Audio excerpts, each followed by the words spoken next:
Is college free? Do I need to wait and save up money to go to college? Well, no, college is not free. And if you have not already started saving for money, there are options so that you don't have to delay your start time, that you can pay for college. And we're going to go over some today.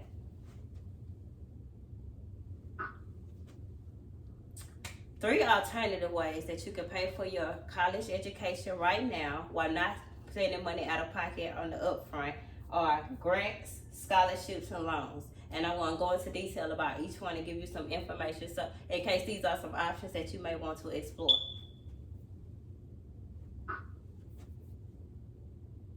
So the first thing are grants.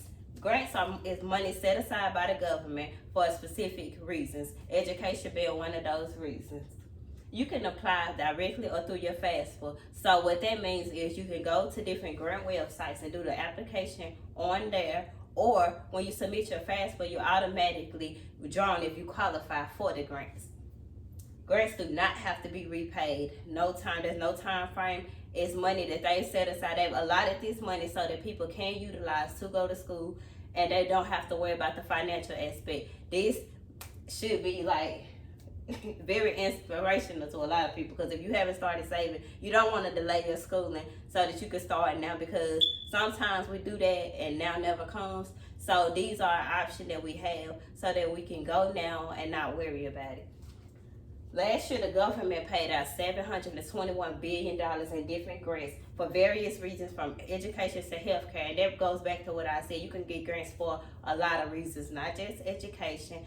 You can go online and just type in grants and you can see for a lot of things. There's first time home buy grants, there is healthcare grants, there is first minority grants, first time education grants. There's a lot of different varieties.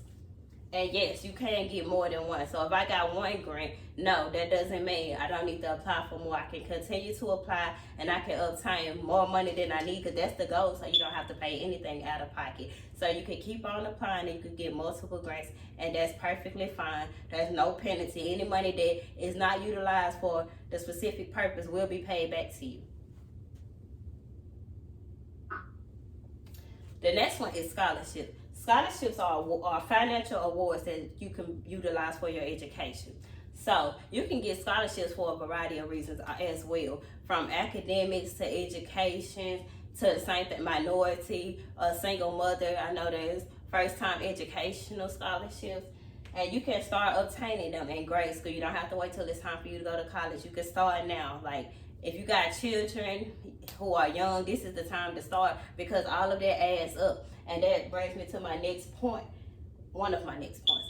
If you don't utilize all of your scholarship money, once again, that money comes back to you. So that's a financial jump start that you can utilize, so that when you get out of college, a lot of us are broke college kids when we get out because you're trying to start your career. That's money you can have in the meantime that you can do things with. Say you need to get certifications or specialty licenses. That's money you can utilize for that. And you don't have to jump out of school straight into the workforce. You'll have time to take to yourself to think about, maybe you can go on vacation, maybe you can plan out your next 5 years. You have time to do things versus thinking about, okay, now I gotta start back paying this, I gotta do this, or I gotta automatically go to work, I don't get any free time. So that's something to think about, definitely. And no, there's not a limit to the number of scholarships that you can get. You can get scholarships. People get billions of dollars in scholarships, and at the end, all of that money comes back to them that they don't utilize. It's taxed, of course, but still, like, you can't be free money. Now, the last thing that I'm going to discuss is student loans. Student loans are a little more tricky because, yes, they do have to be paid back. You get a 6-month grace period after school that you can, that's time you can take to build up that for that first payment, or the first 6, however you would like to do it. But these do have to be paid back. So there's a different approach to these. Student loans you have to actually apply for. And they do come with interest rate just like any other loan. If you want to buy a house, that's a loan, it comes with an interest rate. Want to buy a car, that's a loan, it comes with an interest rate. So this one, it does come with an interest rate. But the good thing about it is, it's no money on the upfront. So you basically use your credit to get it jump started, and you're able to go to school. They'll cover your expenses, but 6 months after you graduate is normal repayment time for student loans. Another thing that I wanted to talk about is you can get a loan for your family member. Like if you don't say you don't have any credit established, which is understandable, it's to be expected because you just graduated high school or whatever your situation may be. Someone can stand in and fill that void for you. Your husband, your mother, your grandmother, somebody can lend you their credit so that you can go to school to better yourself and establish yourself so that later you can get loans of your own. Also, there are loans that you can get from the government. There are subsidized and unsubsidized loans. And while you still have to pay these back, the good thing about it is the interest rate is very low, it's very affordable, and there's ways around paying back your loans anyway. There's student repayment plans that you can do, but they're income based. So it's not like, okay, my whole check has to go to my student loan. It's based on what you bring home. They can't take more than you can live off of, if that makes any sense. But also there's student loan forgiveness plans.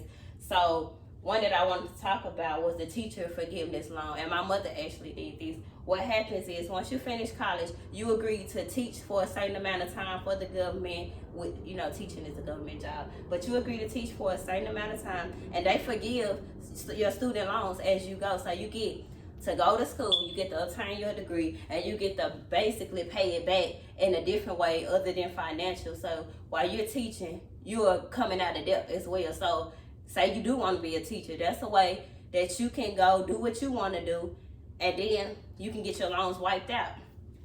They also have public service loans, like for police officers and things like that. So mostly what I seen was if you give back to the community, invest in your community, there's ways to get your loans forgiven. And there's a lot of, you can get student loans from banks, you can get them from schools, you can get, like, there's no cap to where you can get them from. Like, there's a million different places. So you never run out of places you can apply. They all have different criteria that you must meet though. That's the only thing. It's not like a grant or a scholarship where you can write an essay or nothing. They look at your financials and they look at your credit. So that's something to think about before you do this. And they do have to be repaid. That's the biggest thing. So they are convenient, but you have to take all of that into consideration. So, yes, funding your education while broke is a thing. I have told y'all about ways. I told you about grants that don't have to be repaid. This is money allotted by the government. They've been done this. It's not something that's just started and it's in excess. So all you have to do is apply yourself. You can get out there. You automatically apply for the ones through the government, through your FAFSA. So you don't have to worry about that. But if you want more money, all you have to do is apply yourself. Go out there and get it. The money is available. And you don't have to worry about coming out of pocket. Scholarships, you can start that as soon as you're in school. Or if you don't know about it that early, say you get to high school, that's a perfect time to start. It gives you 4 more years to get that money together for your 4-year degree. Then there's loans, of course. They have to be repaid, but they are convenient. I mean, there's a downside because you do have to come back up with the money, but still, like, don't knock it until you try it. I mean, a lot of people, that's how they get their degrees. And it's a good thing. It's something where you can utilize your credit to get the money that you need now and pay it back later. And people do it all the time. Why not do it for your education? That's something important that you're going to need to carry you. So invest in yourself in that way.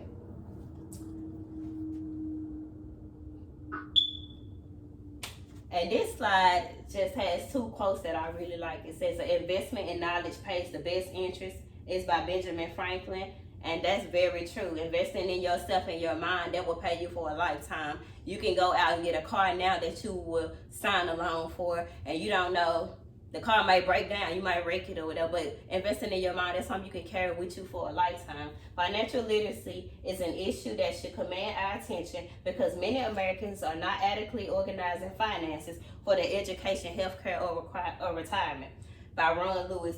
And I agree with that. A lot of people don't know the options that are available to them. So they sell themselves short. They're like, I got to get a job. I can't just jump into college. I don't have money put up. I'm not going to be able to do this. But you kind of counting yourself out. And there are things available to you. No, your mother might not know. No, nobody may have not told you about it. But we're all on the internet all day anyway. All it takes is a push of a button to find out what you need to know. And then a few more clicks of a button to actually get you what you need to have.